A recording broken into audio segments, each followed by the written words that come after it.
Hey, Jex, thanks so much for joining me on a well designed business today. Hey, how are you? Look at you being all shy. That's so My funny. default mode. Jex, I have to say, you and I go back since 2016, that I have appreciated you being a loyal listener since 2016 for making it known to me from the very beginning that you were listening. And I just have to say, I just asked you off air, do you still listen to the show? And just say your answer again. Of course. I mean, it's a given. Duh. You don't know how unusual that is. You don't, Really? yes. I mean, I think that there are many people that have listened from the beginning and continue to, but it's more like I'll go away for 5 or 6 months and then I'll come back. I mean, here's who I know listens to every show: Sarah Lynn Brennan and my mom. That's it. That's it. Well, mom's got to do that, though, of course. She may not even Right? know what everything is about, but she has listened. That's That's it. the That's mom's it. job. That's it. So I just have to say, I appreciate that you have listened all these years. And obviously got to believe that you're getting value from it. And I feel like you probably know all the guests and the experts as well as I do at this point, right? I mean, my notebook says a lot. And my search history, sure, would say a lot as well, because I don't just like listen. A lot of the times I would have a notebook or a napkin or something, and I'll be writing down the names and, finding out more details. And, I love learning and I love listening to people's perspectives. So Yeah. you Well, have it and all. that's funny because off air, I'm going to tell all you guys what she just said to me. She goes, "The one thing that's going to be different about this one is I'm not going to be writing in a notebook while I'm talking. Instead, I'm going to be talking instead of listening and writing." And I probably won't ever listen to this again. Oh my goodness, you're going to have to. I already know it's going to be good. So you have to listen. That's a funny thing. I have had multiple guests tell me that they'll never listen to their own episode. And I'm like, "You're out of your mind. You did a great job. You I got to I listen literally to it." I mean, I'm generally an uncensored person, so God knows what's going to fall out of my mouth. And then I was just like, this probably don't even make sense. And people say, "Oh, that's good." And I was like, I don't know, because I haven't listened to it, so whatever. Well, I've known you too long to not know that you're going to bring value. I know you are. Oh, thank you. So, yeah, yeah. I always, So here, but I have to say though, I go in knowing absolutely nothing and realize somewhere along the way that I know a little bit of something. yes, yes, of course you do. You know more than a little bit. I know that you do. So, okay, so here's the thing. Your thing in interior design is sustainable design, and you are really, leaning into people, place, and planet. This is on your website. It's what you put on the intake form. And tell us what that means to you, Jex, as an interior designer, incorporating people, place, and planet into it. So interior design for me is way bigger than the space that you're in. It's way bigger than the people that are in that space. It's very much a holistic kind of approach to design, which I think any kind of industry really should be thinking about. But as it's my love and my career, um, thinking about people of all aspects, places in all kinds of iterations, and the one environment that we have kind of always needs to go hand in hand. And I Mm, don't ever want to separate that. And mm. so, kind of for me, sustainability kind of exceeds what its current definition is, because we're kind of thinking about keeping things the same.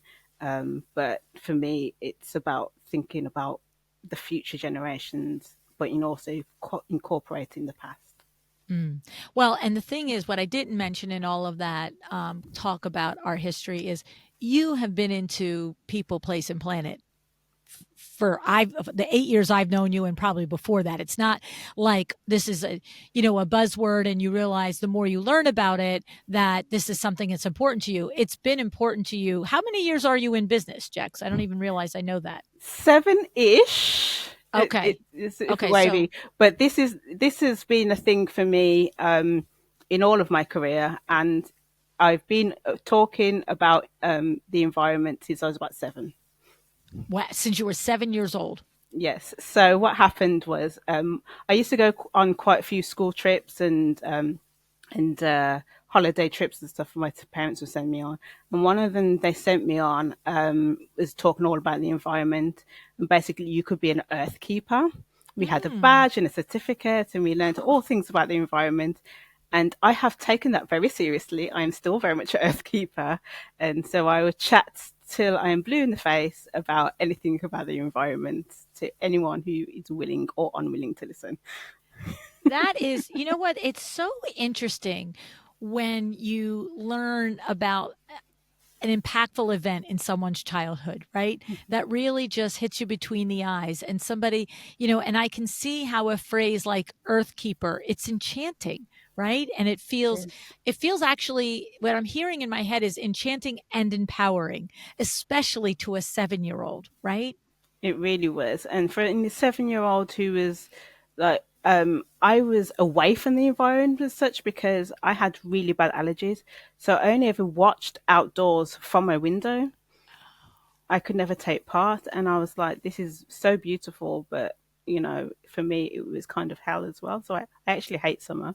Uh, Oh, wow. Isn't that something? yeah. So, Okay. being in any kind of environment, I couldn't even help my mom do the gardening, which wasn't ever a bad, chore to miss. But, but, Sorry, can't help. Darn it. yeah, exactly. It was like, oh, my allergies. Even on the day that my allergies were okay, I was like, oh no, I can't. But to watch it and be a spectator was, really kind of great because I was just like, you kind of notice the small things that people walk by. And now I don't have my allergies. Oh, you grew out of them. No, so I changed my diet. I changed to be vegetarian and now vegan, and that has got rid of my allergies, which has enabled me now to have an allotment where I can grow fruit and veg, and I can be along the tallest of grasses and kind of have my little house on the prairie moment and tumble and stuff like that. And yeah, Wow. That's crazy. And that you attribute to a vegan diet and just watching all the different foods that are good or bad for your particular body. exactly. Wow. And it's opened up so much for me. So like my children still have allergies, and they're not vegan, more for them, but Yeah. And you're just like, but well, yeah. I tried to tell you. Exactly. But just little things because like sitting in a park I couldn't do before. I can Mm. easily sit in the park and can have picnics, go hiking and stuff like that, which wasn't accessible really. I mean, I did do them, but I But would you suffer the paid for it. consequences. Yeah. Yeah, you paid for it. It's like anybody else. It's like when we overeat, we know, and then we pay for it. We don't feel good. We feel upset stomach, whatever it is. We all do things here and there that aren't good for us, right? But you Exactly. can't do them all the time. And you were missing it. Exactly. Interesting. So, okay. So if we've known each other since 2016, which we haven't, I know I can remember interacting with you. Um, that means you hadn't quite started your business yet, or that was the year you started your business. It was literally the year that I finished studying interior design. It was the Gotcha. year I accidentally started my business. It's the year that I discovered what it could be, the potentials of veganism. Everything kind of just happened at the same time. Interesting. And did you have a career before that? Like, what were you doing before that? So my career kind of started. I wanted to do interior design when I was younger. I couldn't afford the course, but I Mm. held onto this leaflet, and it was holistic interior design, so it was always the plan. And yeah, I just couldn't afford it, but I could afford to study to be an accountant. So I studied to be an accountant instead, Either a as designer you or do. an accountant, whatever. Yeah. Just pick a roll the dice. Right. So that landed me in a recycling management facility, which we taught back in Birmingham, where I was born. We taught commercial industries, like big industries like train companies and stuff like that, how to do recycling in their offices, and also on the domestic level as well. So teaching kids and stuff like that, and through volunteers and stuff, how to do recycling. And Interesting. then I ran away to London, as you do, and As you do. and and I accidentally landed in the Church of England, working more of a financial role. So it was just a team of two looking after 1,000 churches. And it was literally me just doing the numbers. And my boss at the time was like, well, I kind of need help with the projects. So I just, he kind of put me on courses to do conservation architecture. Wow. And my role kind of changed that. So I was running various projects to restore churches. Oh my goodness, that's crazy.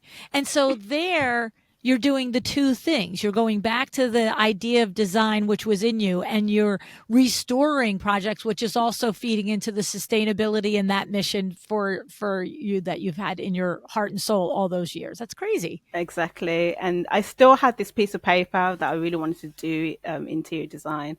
And then my husband was like, well, why haven't you done the course? So I was like, okay, do the course. Do the course, do the course.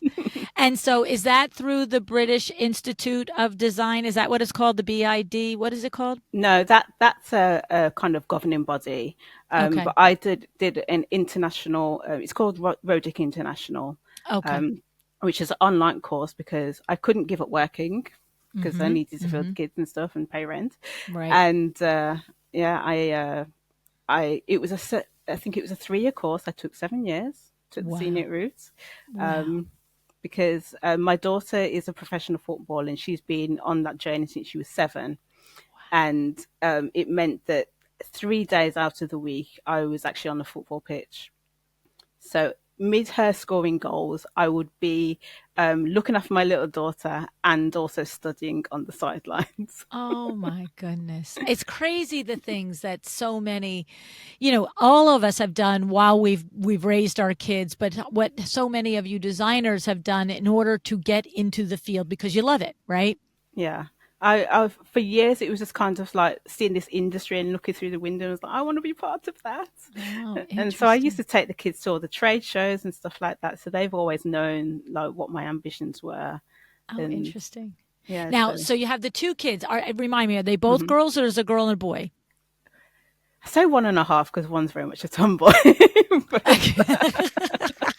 but yeah, 2 girls. Okay, okay, okay, okay. And so, I just interesting just to understand. At 7, it was clear to you and all the coaches that the one had the potential to be a professional football player. So out of nowhere, she was like, Mom, I want to play football. And I was like, okay, well, this isn't ballet, but okay. And And by the way, we mean soccer when you say yes, football, right? Yes. Okay. yes. Right. So she was headhunted when she was playing in the park, and they formed a team around her because she was so great. Wow. And And that's before she's ever played before, just her natural gifts when just she's a in the natural park ability, playing and they're yes. like, "Whoa, that's a talent Right. there." So they had a centre of excellence. They formed a team, and it's a step up above grassroots. So it's very much they teach you the discipline. You have to follow a diet. You've got matches to attend. You've got hands of physio and all of that stuff. She's always had that. So that's literally been her path. And she told me, I think she was about 13, and she told me, Mom, your career can wait. This is important. I need to get to this level. Oh my goodness. Okay, girl. Yeah. So, and this is part of the reason that I took so long to finish my studies because I couldn't afford to pay her fees because it's quite expensive to do football. Sure. Sure. Traveling on Saturdays, like getting up at 4:30 in the morning and traveling all over England, Yeah. and 2 evenings a week. Her foot constantly growing, so forever buying her trainers, buying her kit, and jumping on trains at random times, Yeah. and also funding study as well. Yes, So yes, yes. it Yeah, was a it's a matter of lot. It's a balancing. lot when your kids play sports at a next level, and of course, she's gone all the way to the pro level. Hmm. And it is an entire family kind of commitment, or thorn in the side. It's like, we were lucky. Neither girl. I mean, of course, there isn't professional baseball for girls, but both Hmm. girls played D1 softball, Okay. which is, is a thing. It's a big thing. But we were lucky because the girls are 7 years apart. Oh, So in all the years that we were flying around to Florida and North Carolina and driving all over the East Coast to be with Beth with her travel teams, Christy was a toddler, toddler okay. and like, so Beth we would have been doing that from the time she was like, say, 12 to 17. And so there's Christy 5 to 10. You know what I mean? And just when Beth went to college, now we're putzing all over the country in the East Coast, with Christy. So, I wish I had planned mine better because mine is yeah. exactly 2 years apart. So they're actually born in the same month. It's horrendous. My youngest does not like football, neither do I. And so it was very much my eldest daughter driving this. But my youngest is a singer and she would also Oh, travel. So holy crow. it was difficult. Okay. So you were on a back seat, mama. You were on a back seat. Yeah. Yeah. Yeah, which I don't But it's mind. your I it's your prioritize time that. now. Helen Reddy, hear me Exactly. roar, right? Okay, so now you start your business, you graduate, you start your business, you find the podcast at the same time. And what's your business model like now, Jex? Are you a solo? Do you have any what's a team look like? Subcontractors, employees? What's that whole makeup of your business look like? So it looks like me and my accountant. That's Okay. it. Literally just me. My daughter, my youngest daughter, had done some time with me. She went on holiday, never turned up again. I'm going to take a little break. I'll be back whenever. Yeah, she literally just went downstairs to her bedroom and never turned up to work again. God knows where she is. So I don't know if she's on an extended holiday, if she's ever coming back. I don't know. She's never really mentioned it. So it is what it is. As So long I as just she's had not to on the carry on. payroll, Jex, make sure she's off the payroll. Oh yes, most definitely. Extended leave, unpaid. unpaid, unpaid PTO.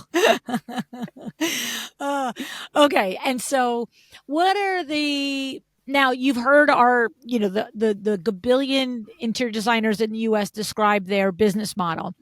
I don't know if you've heard some of the episodes, what I've done with the designers that are from France and how different the interior design business model is in France. Hmm. What is it like there? Because, of course, I've had conversations with designers from the UK. Of course, Chloe, our mutual friend Chloe, Yeah. but we talked about the vegan design for her. And then, I've had others where we've talked about like kitchen design and so forth.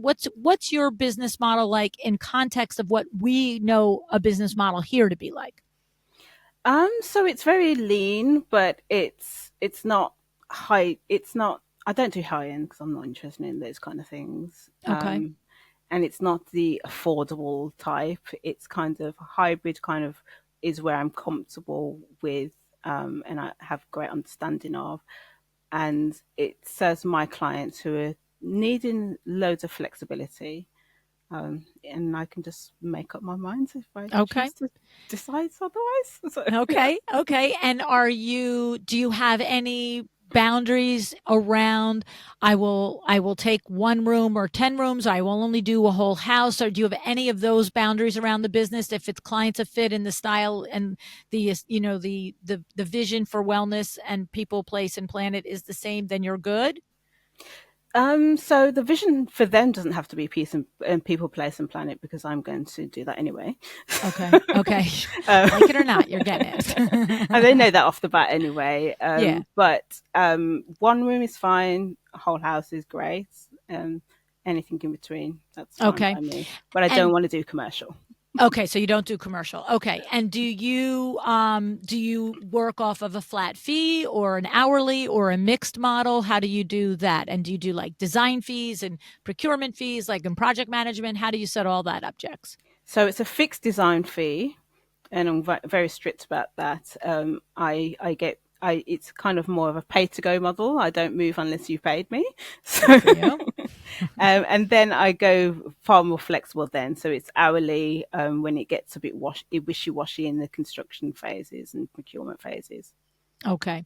And when we talk about people, place, and planet, does that mean all the things? Does it mean that you're going to incorporate sustainable, you're going to incorporate vegan, um, or is it those can be incorporated, but mostly is it, I guess what I'm trying to figure out in my mind, is it an actual technical description, meaning there are protocols, or is it more and this is not to be underestimated, or undervalued, is it only and more mean when you come in, it's your people, place, and planet? Like, I've designed a space that you exhale in. So is it both, or only one or the other? Or, you know what I'm saying?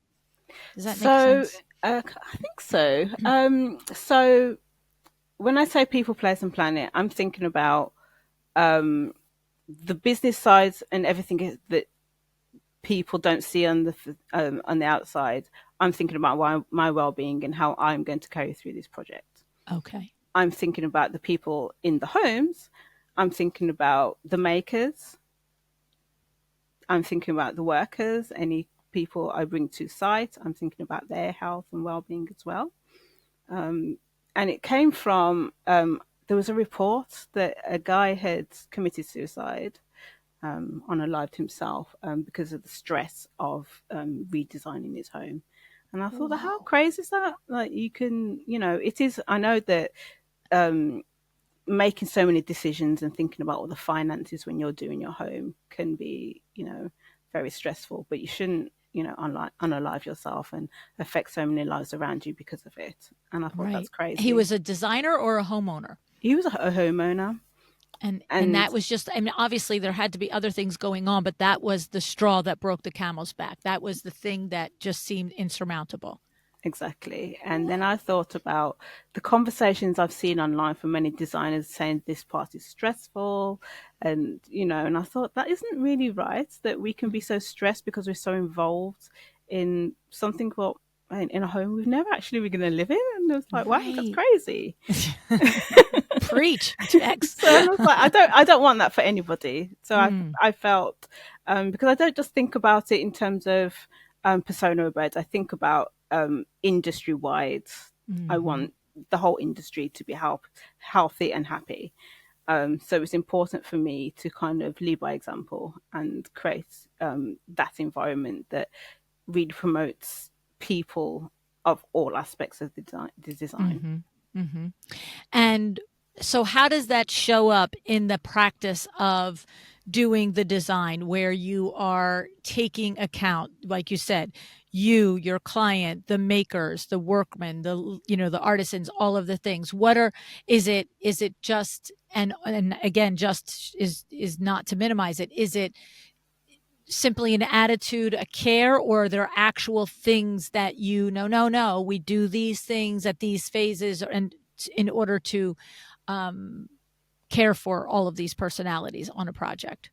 So for me, it's about managing in so many projects, not too many projects at one go, Okay. to avoid overwhelm Mm-hmm. and costly mistakes. I don't want that for myself, and then to feel that I've let down clients. Okay. Um, That's a for good. clients, it's a matter of having wellness check-ins and finding out how they are throughout the process. The times that they are very nervous about the decisions they're making and how they're spending their money, Mm, and kind of guiding them through that process. And the times that there's long periods of silence, I want to know how yes. they're feeling about the design. And it's about the aftercare as well, to find out what is going on and has this improved their lifestyle. Mm, For workers, especially at the construction stages, it's about making sure that there's things in place, that they are taking breaks and that they are using healthy materials, because I don't want them to get sick as well. mm. That's interesting. It's great. I mean, you have actually very specific things that you are doing. We're not just saying, "Hey, I want everybody to be happy and healthy." You actually have very thoughtful things in place. And then, so people, place, and planet. So how as the place show up for you? What does that mean when you say that? So place is very much like a physical, manifestation. So my home environment has to be nurturing to creativity. As you can see, I've got the plants around me very deliberately. Have Yes. sources of inspiration. I always make sure that my air quality and my natural light is great for serving my clients well. I can't work in a an environment that's toxic. So Mm. I don't want that for myself and I don't want that for my clients. So I'm looking, because of my architectural background, I look at what the building is doing itself and the environment that's surrounding it, thinking about indoor air quality, thinking about my clients' health needs. So Mm. we have really big conversations, rather than filling in a questionnaire, because I don't believe that you can really draw out so much information on a questionnaire. Mm-hmm. So we have an hour of just discussing anything. And I'll just sit and listen and kind of look at their gestures and the things that really spark joy in their eyes. And there's this little signs you can tell, and they get very detailed in things they tell me. So I think they can be telling me about their family members and illnesses they've had and holidays Mm. they've been on, and I kind of take all of that and then incorporate that into all of my research. So if I know that someone's got eczema, I'll research the healthy materials that Wow. that would help. I always think of it indoor air quality anyway, so I'll make sure that the VOC counts are very low. Mm. If people are working from home, I want them to have that ideal environment, so it will affect how the floor plan is, everything like that. It's very much that holistic way of designing. And because Interesting. of that, I like to design slow. So I do express to all my clients that this isn't a horrid journey that we're going to be on. It's not about showing me your Pinterest images and saying go replicate that. I don't do copy and paste. I'm very much delving into the heart of everything that they need and want. Wow. Wow. Okay.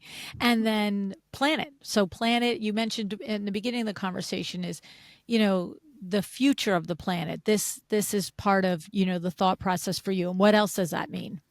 So for me, it's about legacy.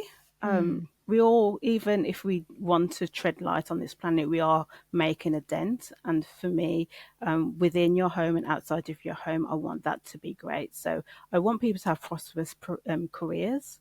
So that's why the home environment really should be that place where they can get away from the stresses of work. And if they are more productive in their work, then they can care about the big issues that we have going on the planet. So it's not just about thinking about the environment in terms of, climate change and biodiversity change. It's also thinking about how people can actually make their mark on a sustainable planet Wow. by being healthy individuals. It's very deep, Jex. That's very, It like, I is. mean, literally, you're saying if I can create an environment where you're happier and healthier and you're more productive, then beyond all the responsibilities of your day to day life, you'll have time to pay attention to the planet for the rest of us. I'm like, Yes, whoa, that's a heck of a mission, Jex. it is because I guess I've always been someone who like reads about current affairs and stuff like that, and I see like in the UK there's a lot of issues with the NHS and the stresses of healthcare, and if people kind of take more ownership of the health, then that would ease the burden. Yes. And so it's important to have those industries that help ease the burden. Mm-hmm. Not everyone has that vision to create that healthy home. Right. So it's my job to create that for them, and then they can start taking care of themselves.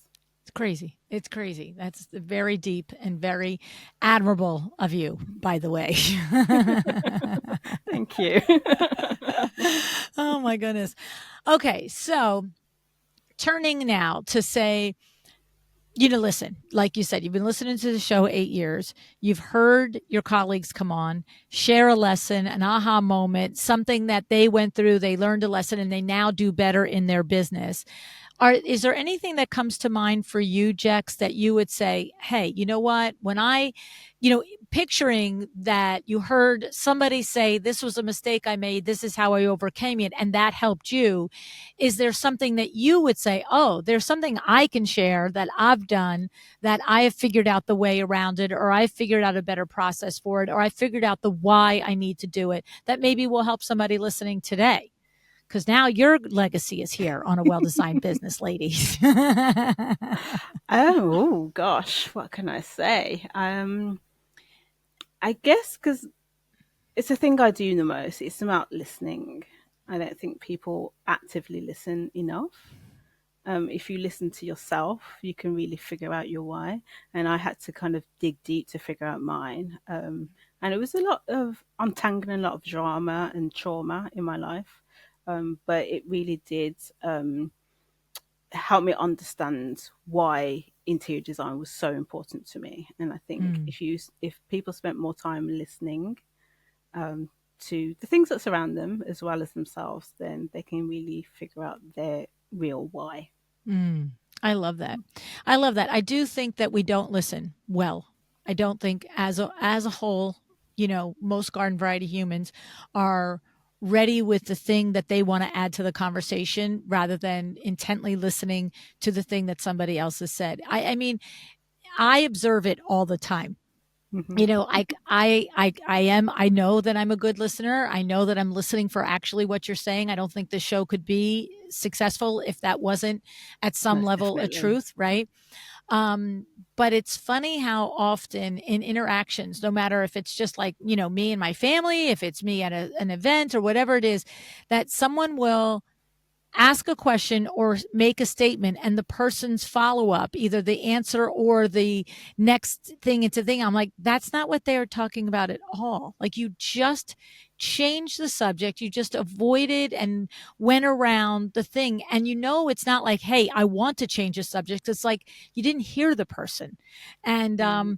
it's tough. You know what I mean? It's tough. It's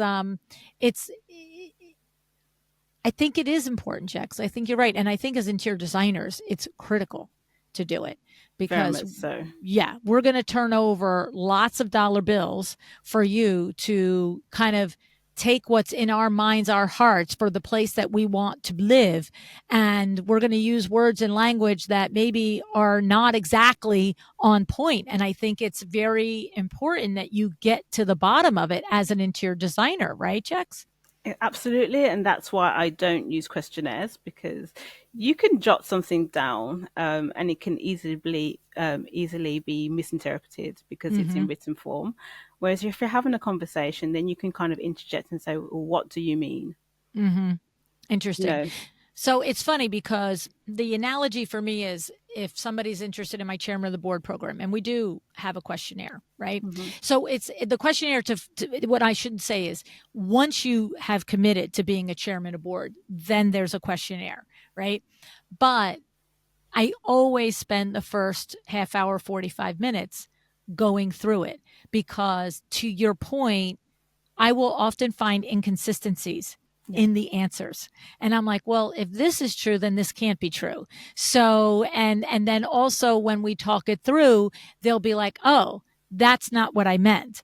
And Right. so I like the idea of using it as a jumping off spot, right? Hmm. And I also like the idea of using it because I think it's helpful to discover the inconsistencies, right? Yeah. I think it's helpful to understand what somebody thinks is a truth in this area, and then over here thinks this is a truth, but they contradict each other because there is where we're getting to the meat of where we need to be, right? Yeah. So, but I mean, I do think there is a place for questionnaires, most yeah, yeah, yeah, definitely. yeah. But I find that um, in completing a questionnaire to get an appointment, say, Right. you're going to hurry, and Yes. you may be having an off day. You may be, an Yep. extra great day because something's happened. So the answers aren't necessarily how you exactly feel. Yeah. I agree. And I think that sometimes, even in conversation, you can end up saying something you feel in that moment, and it may Mm-hmm. not actually be true. Mm-hmm. But you can tease out far more when you're Yes. having that face to face conversation, and you Yeah. can see it's like what I always do when it's a husband and wife team, or well, couple A anyway, couple. yeah, Yeah. Right. couple. I tend to like look and how they're giving each other nudges and winks, and it's like, oh, you shouldn't be saying that, and stuff Yeah. like that. And I'm Or looking, the it's like, side okay, eye. Like what? exactly. And it's like, and That's how it would. I tell them what I'm going to do. I say I'm going to now look, and they get quite conscious of it, but they can't help it anyway. No, you can't. And it's like, okay, he's saying something, but she's not thinking, oh no, that's not. And that's when you kind of see that separation is like, this is what I need to work on for them. Yeah. And you I can't agree with get you on that that. from a questionnaire. You're right. I love that you do that, Jex, and I think it's an important point to say here for your colleagues listening, because we've all been there. We've all been there when we're talking to a couple, and it could even be, like if you're doing commercial, and it could be, the managing partner and the project manager for it or whatever, right? We've all been there where one person has answered a question and the other person has decided not to contradict that person publicly right there, but everything about their body language is saying that's not true. We're not doing it that way. Or you Exactly. might want it that way, but I don't want it that way. Or what the heck are you talking about? But because you know what, like I'm very conscious of that with Vin, depending on the situation. Like I have to always say to myself, every statement doesn't have to be 100% accurate, Lou. Every statement, because I'm like, oh, that's not true. That's not exactly that's not the nuance of it. That's not exactly what we mean. You know what I mean? And I'm just like, girl. Sometimes it's just a conversation. Right. But I'm always like, no, it wasn't in 1982. It was 1981, and it was 2:00 in the morning, and it was cold out. And he's just like, really with you right now? Right. And it's good to have that, because like with me and my husband, we are very much on the same page about a lot of things. But he will tell me if I'm off. Yeah. Right. And so I could see in front of an interior designer, especially an initial conversation, not really, let's use the word contradict the partner at every turn. But for you as a designer to mentally and probably physically take note of the places where they were not on the same page. It's important, right? That's so like if somebody's like, oh, we need, an island that's, 6 feet by 10 feet. And the other one's like, what are you talking about? Like for me, I'd be like, we need a dance floor in our kitchen. We don't need an island. We need a dance floor. Exactly. And especially when it comes to money, no, they're not on the same page at all. And so what I do then is I will follow up with a questionnaire sent to them separately. To find out where the differences really lie. That's interesting. It's funny because you're making me remember when Vin and I did a small landscaping project with Jessica Madison. She's a landscape architect that listens to the show. She happened to be my chairman of the board client one year, and she normally doesn't do projects as small as the project that we needed, but she was glad to do it, and I was so grateful that she did. And she sent this she has a very detailed questionnaire, I have to say. And I like her questionnaire a lot. I think she does a good job with it.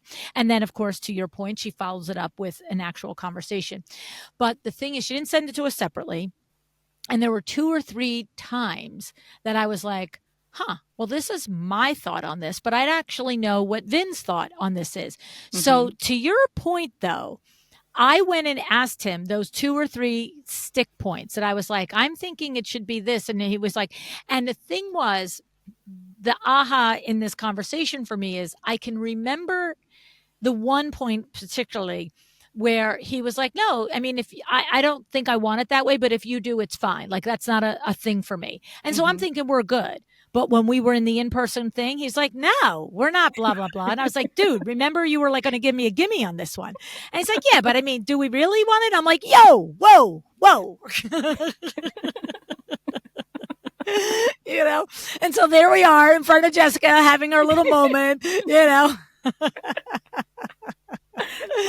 But we're also not shy. So we were able to have our moment in front of her, not that it got out of hand or anything, but I was like, no, I want this. You said you didn't, but you didn't care if we had this, Right. But at that because moment, it comes then down he to all money. of a sudden cared. Right. Well, and because it comes down to money, right? It's a money decision, and you can't say, I don't want it, but I don't care if you want it, I'll go for it. And then when it comes time to do it, pull it back, right? Because I'm like thinking I'm getting this feature or this thing, right? Exactly. So, And I do find that quite a bit that the male will be thinking in terms of the money, and mm, then the females are thinking of this needs to be functional and cozy yeah, and yeah, yeah, yeah, whatnot. And it's yeah. coming from a different and that's why the separate questionnaires then kind of really find out what's driving their decisions.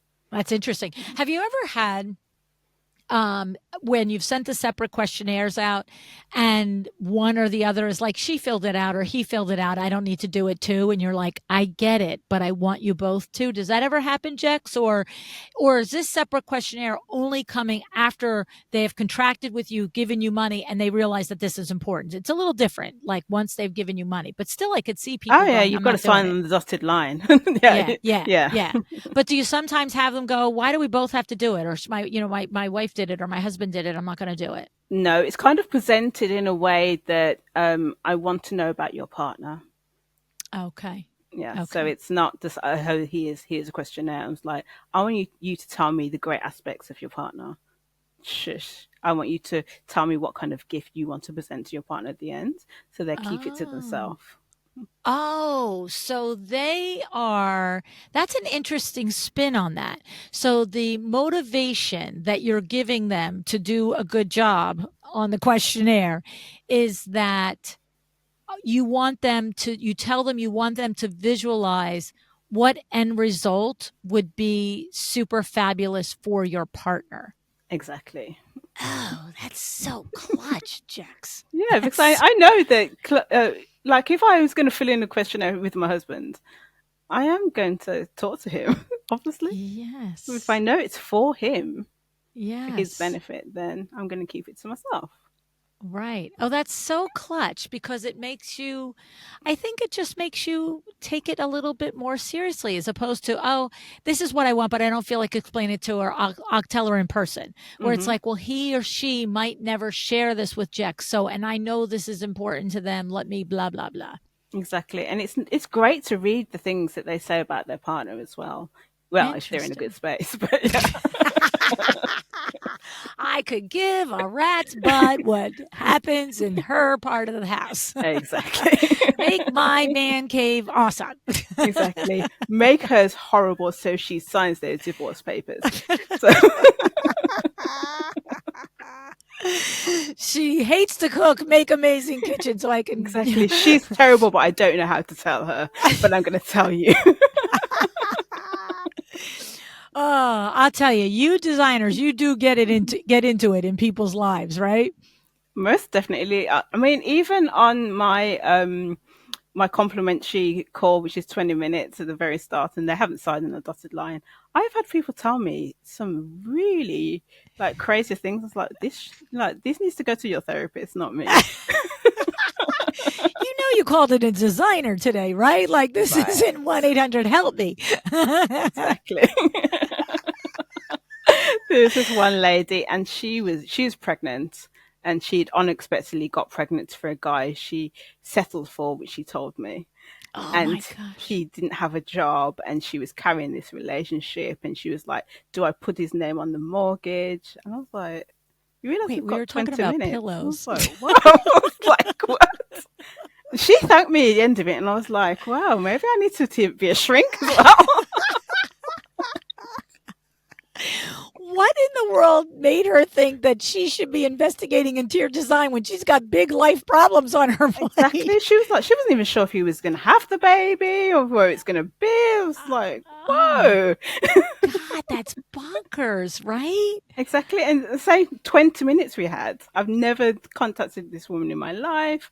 Just about I knew her name. And it's like, wow. But then I take that as like, okay, I'm able to draw information from people that they probably won't tell even their family members. So Yeah. it's a really good skill to have. Yeah. Well, I mean, what went through my mind besides, the hysterical part of it is that the universe puts you in her path that day. You know what I mean? Like what, she needed to say the things that she said. She probably needed to say them to your point to a stranger. You know what Hmm. I mean? And she felt like that you were a safe place to land, which you were. you know? Exactly. And it's very much important for me to be that safe place. Hmm. From the get go. It's not just about building up a false sense of trust just to get through a project.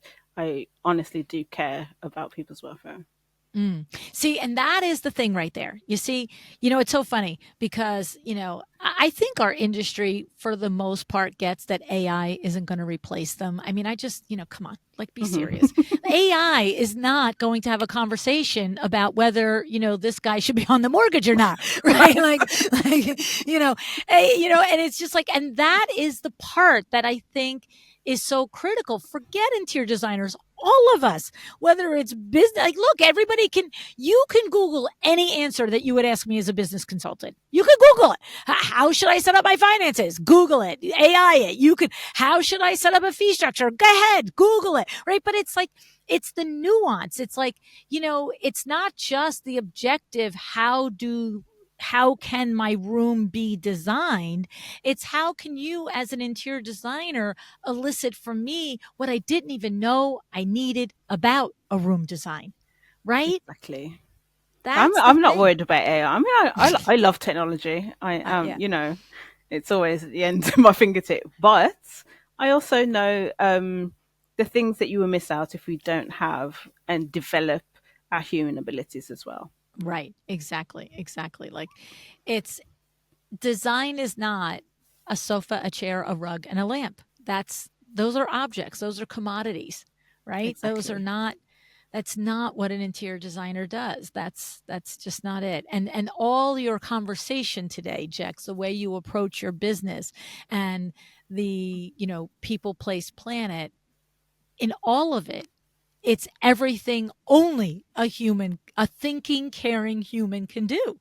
I mean, that's what you're bringing to your business and to your clients and to the people that your extended team that you work with. It's a great example of it, Jex. Thank you. Yeah, no, That's it all I really, want. yeah, no, it really is. It's so clear that it's so genuine from within you. Um, and so when you said that you don't have it as a requirement that somebody has, wants vegan design or sustainable design. But you said they just know I'm going to do it anyway, right? Like, Hmm. you're just going to introduce it anyway. Is it, though, that do you find that most people that reach out to you are interested in that, or it's they're coming to you from other ways, because it's all right on your messaging on your website, Hmm. wellness and people, place, planet, so you can't miss it. But it almost sounded like to me when you said that it isn't necessarily the calling card that I expected it that it would be. So, a lot of my clients tend to be somewhere along the journey of sustainability. Gotcha. So they're kind of looking for someone who aligns in that way. But their interpretation of what sustainability is in terms of the context of their home isn't necessarily there yet. Got it. Got So it. I'm there to kind of fill that gap, kind of meet their needs and requirements, and oversubscribe to things that they didn't realize was even a thing. They want something pretty at the end of the day, um, and that's great. Yeah. And they say, yeah, they want it to be sustainable, but they actually don't know what it takes for that to actually happen. To be truly sustainable. They're not thinking about the Exactly. sourcing and the pipeline where it came from before it got to them. They're just thinking, I'm going to keep it for 20 years instead of throwing it away. Or something like Exactly. Yeah. yeah. Well, you know what? I love that you said they're in all different parts of their journey with it. And if where they're at is the interest part rather Hmm. than the true understanding or mastery of it, that it's what I love is that it was clear that you're accepting of that. It's like you're where you are in your journey is interest level, and I'd be happy to meet you at that interest level, and I'll be happy to teach you the next level of it. But you are not, at this point, it sounds like to me, you're not going to stand there and go, only this sofa or only this thing, because we said it would be sustainable, and the sourcing of this product or the making of this product is not genuine from start to finish. You're going to do the mix, it sounds like, and do the education, and probably give them more than they would have ever done on their own by far. But you're not like, hey, if it's not vegan, it's not coming in the house. You're not that far, it sounds like to me. Well, Um, I'm vegan myself, Hmm. but I'm not going to live there. So Okay. Okay. Right. if Right. that's what they want, that's what they want. Right. It's for me to show them the possibilities that what you can do without having to use animals. Right. But if ultimately they want something different, then Hmm. hey, go and do it. You're going to live there. I'm going to wave goodbye eventually, and Hmm. I'm. Hmm. It's not going to affect me being vegan. So Right, right, right, yeah. right. And it sounds like to me, probably every single project, you're leaving them better educated and more informed. And it's probably to your original mission of making them be better advocates in the world at large, just by all the conversations and the things that they've learned through you related to specifically design. I can just see that their eyes are wider open in everything they do now, right? Well, yes. So it starts out with them asking me what I want to drink, and I'm a very big tea drinker. It's my favorite drink, but I have it obviously with oat milk because I don't drink cow's milk. So in asking that, I was like, "Oh, well, have you got any alternative milks?" And that starts the conversation about me being vegan. Okay. Okay. And then it's this thing about when you're vegan, everyone seems to have these stories about justifying why they're not there yet or how they think it's great. And it's like, I don't even need to say anything at this point. It's like, you're just going to tell me everything that you feel, and I'm just Yes. taking notes. Right. And from there, whenever I'm on site, they then make the effort to have the right milk that I can drink. Mm. And they're like, oh, I tasted it and I had this, and they'll tell me about the dish they've had, or holiday, or somewhere they know that's vegan, or something along the lines of that. And in terms of sustainability, they'll say the same thing as well. It's just like, oh well, oh, I know you've selected these items, but how sustainable is it? So Okay. I don't have to do any of the work. It's just leading by example again. And that's why I Yes. say I'm a quieter advocate, because I'm just kind of drip feeding little bits of information rather than being one of those shouty vegans who's like, no, everyone needs to be a vegan. The world needs to totally be meat free. I was like, okay, but that's not actually going to communicate very well. So there's Right. just no Right. point. Right. So Well, like you said in the beginning, you have two adult children that are not vegans, and you manage to, exactly. have a relationship with them. Exactly. And my husband is not vegan Your either. husband So, also is not. yeah, Okay. I'm the vegan, only one vegan standing, but but for them again, my daughter is football footballer turned fashion designer, and now her range has to incorporate vegan leather because she doesn't want to use anything else. So you kind of Yeah. without just for me showing her very quietly what I do, she's Yeah. like started thinking about different things. And again, my husband, he's a pescatarian, he loves his fish and stuff, but he will go out of his way to make more vegan dishes even when I'm not around. So Okay. Okay. So you're impacting people in big and small ways, and I think that's probably the bottom line on it, is that you're doing you, mhm. and you know that it's rippling out in a positive way. Sometimes it's a splash, sometimes it's a wave, and sometimes it's a little tiny, ripple. But you are committed to what you are and what makes you feel happy and valuable, and your beliefs, and the rest of us can learn by example and figure out our ways by your example, right? Yeah, I don't believe in shoving anyone in the direction that I want things. No one is going to do that. They're going to go by what they feel is best. Mm-hmm. But showing people the way, in little doses is great. And if they take it, great. If they don't, oh well. But you Yeah. never know, because it may be further down the line. And Right. I found that in a lot of aspects of my life, I've lived. So I was in a cult at one point. Oh my god. Oh my god, don't tell me that at 53 minutes into the interview. And Cuz I'm like, okay, wind this back. so, and because of that, I had certain things that I didn't do, and so people was like, "Jex is crazy." So I was like, "Okay." And then years to come, They're like, okay, oh, I found this house and that house, and I was like, oh yeah, Yeah, I knew those that things I then. told you years ago. You're so smart. So glad you figured that out. Thanks for telling me. Exactly. And it's true though. People do get everywhere on anything when they're ready. Even like business, the podcast. I can't tell you the number of times that I have been at a live event where somebody's come up to me and said, I know I listened to your show for so long, always talked about how important it is to understand your numbers. And I just kept avoiding it. I did it, da, da, da. And then I finally, hired Michelle Williams, or I finally, took your online bookkeeping, 101 class, or I finally this, and I got it. I got it. It's it. Now I tell everybody they have to do it. I'm like, good girl, you go tell everybody, because it's a game changer, right? But you got to get there when you get there. We Exactly. all have to get where we're going when we're supposed to. We're gonna arrive when we get there. It is what Yeah, it is. we're very much on our own race, Yeah. but it's great that being vegan has helped me so much, and then being a sustainability advocate for so long has only helped through the power of community. Um, Hmm. if I hadn't listened to your podcast, I would have looked into veganism. I don't necessarily think I would have changed my lifestyle, because I was like, I don't need to be vegan. Like, Mm. I was one of those people, and then I saw the atrocities, and I was like, actually, I Yeah. need to be vegan.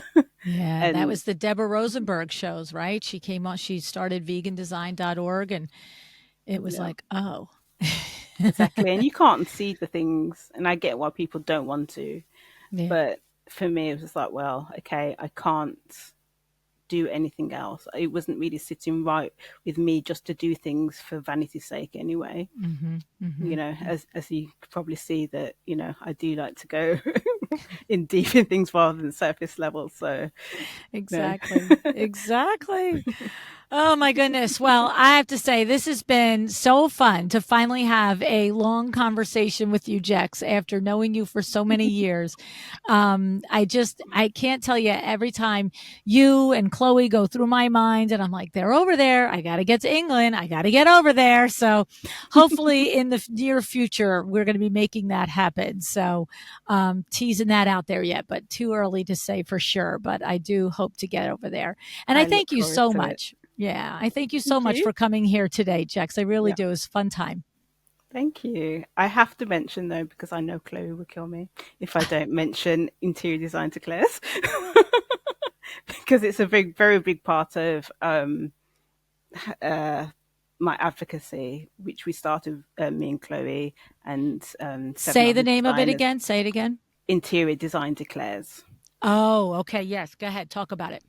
because so knowing Chloe through being vegan, um, she knew that I was very much about sustainability, Hmm. and she has this beautiful magic of getting people together, and I'm so glad that she brought me on to that, because it's opened the world, in a way that I felt hopeful that I wasn't the only person who felt that there was more to interior design than just designing for vanity's sake.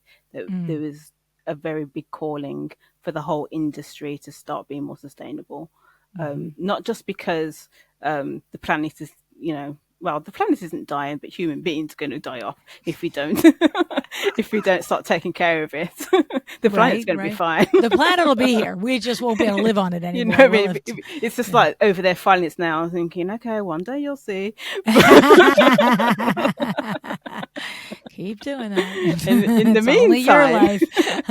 exactly. In the meantime, we're not going to survive. But also, with the 2050 targets that everyone needs to meet, business wise, you've got to kind of start paying attention to sustainability.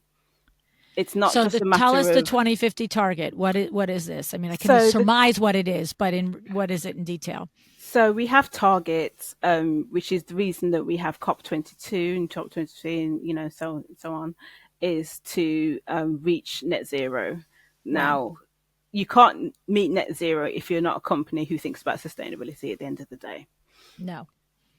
So you either decide to sink your business because you're not willing to think about the bigger picture, or you keep yourself in business by keeping up with the things what are going to help um, climate change and biodiversity change.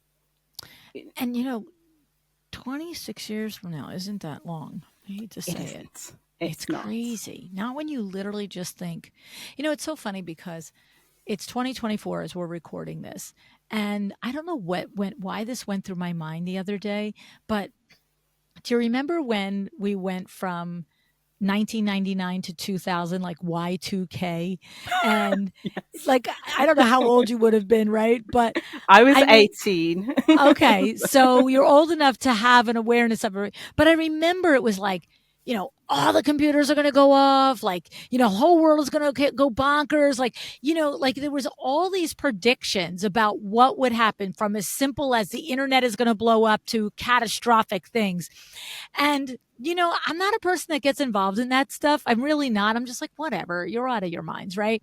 But it's so funny because I can remember literally going to sleep that night, and it was like 11:30, and Vin and we laid down, and I'm like, well, in an hour, either the world's going to blow up or it's all nonsense. You know what I mean? Like, like neither one of us were worried enough to stay up and see what happened at midnight. You know what I mean?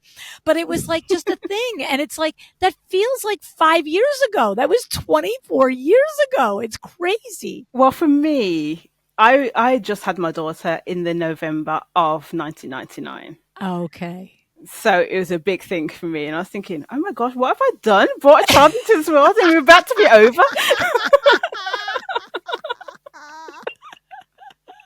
Right? I was like, I didn't even give her a chance. It's like, how crazy is that? So, yeah, I was one of those people who stayed up and was like, You stayed up. Is anything going to work? I don't know.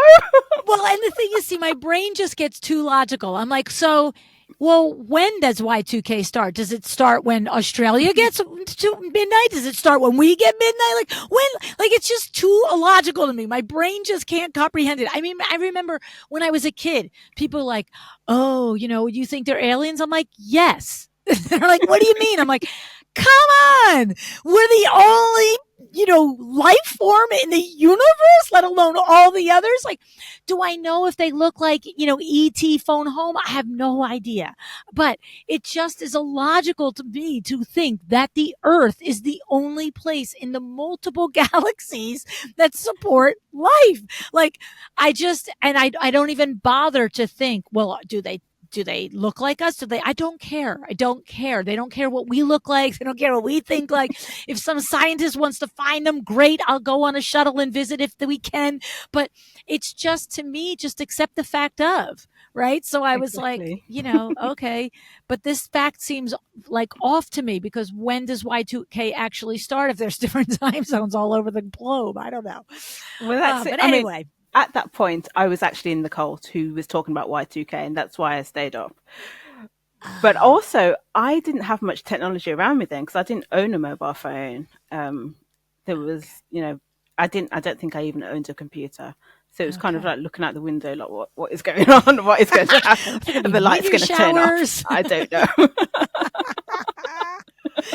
Oh, man. Anyway, all of that to say that to have a 2050 target of net zero, it's not that far away. It happens in a blink. And your point is that if you're waiting to 2049 to figure out what to do, it's not going to happen.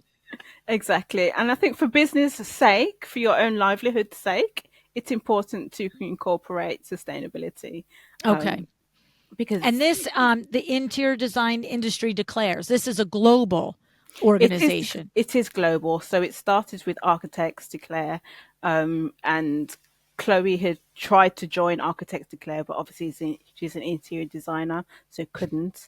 Found other interior designers trying to also access this kind of thing as well, and I'd heard about it as well, and Chloe decided, as she does, the power of connection, use her connections to form Interior Design Declares. Good. And, architecture and interior design is different things as well. So we kind of need our own avenue. So although it'd be fantastic if we could have joined having gas. Yeah, like I'm just like, wait, what? come on. It's Exactly. not like, Because we had nothing. And it's just like sometimes I guess I'm not kind of a person who says, I want a seat at the table. yeah, That's not me. I was like, hell, I'm gonna build a I'll just table. make my own table. Yeah. And it's gonna be a really great Keep your table. stupid table. Exactly. Like I don't like your table anyway. It's uncomfortable. And the chairs you've got, ooh. Well, and it's clearly a very closed-minded table. If you cannot see the relationship between an architect and a designer, it's like, come on, right? Like, all right, Exactly. never mind. We don't want the table anyway. Yes. So Chloe had that foresight to say, actually, we need our own table. Good for you guys. But it's going to be adjacent to Yeah. architects. Yeah, and then you're eventually going to ask to join our table because it's going to be so much better. Exactly. So we've got the great table. But we don't have a US table. Oh, so we You need are a not US at the table. So Okay. I know many designers in the US who are also advocating for sustainability. Yeah. So this is a call out to all you guys. Yeah. Start getting your people together and come join Interior Design Declares and have the US arm, because design in the US is so different. Mm. You've got so much power to really affect change. You've got a fantastic voice, and you see design on a whole bigger spectrum than we do in the UK. Mm-hmm. We're not, not without experience, but we have to acknowledge the powerhouse that the US is. Right. And to have the US arm of Interior Design Declare would be fantastic. Okay. So, get yourself together, get in touch, and Get your stuff together. Okay, so is it interiordesignDeclares.org.com? What is it? It's .com. No, sorry. Well, it is .com, but the UK arm is .co.uk. .co.uk. So it's interiordesignDeclares.co.uk. Yes. Okay. All right. So we'll put that link in the show notes. And so what we're looking for is an abled person, a smart, intelligent, ready to take the torch person to say, I will start a chapter or an arm of it here in the US. Yes. All right. All right. We put the call out. And you don't have to go it alone. We'll very much hold your hand in terms of how that works out for your website and stuff like that. It's not just about, you just join and then you go off into the ether. It's about the power of collaboration. And as I said, we're on one planet. So we kind of, although the UK seems to think that we're, going to orbit off into our own planet someday soon. We are sharing the planet, and we need to share resources and the knowledge that everyone has, and have that on a global scale would be fantastic. Yeah, I love it. I love it. And of course, we're talking about Chloe Bullock, which we will link her episode in the show notes as well. She was on a couple of months ago, and fantastic episode. She talked about the book that she wrote on vegan design and all the things. I mean, we will definitely link that. You've got to go listen to that. So, Jecks, thank you. Thank you, really. Thank you so much. And I'm glad that you brought up the Interior Design Declares. I had forgotten to do that. So I appreciate that you did that. Oh, no. I know Chloe would be on the phone. Oh, she would kill us both. She'd be like, girl. Jecks, you never talked about it. It's the truth. We'd both be in trouble. Who are we kidding? It's like, no, you have to record it again. Oh, my goodness. That is awesome. We will put the links in the show notes. And thank you, Jecks. Thanks again. Thank you.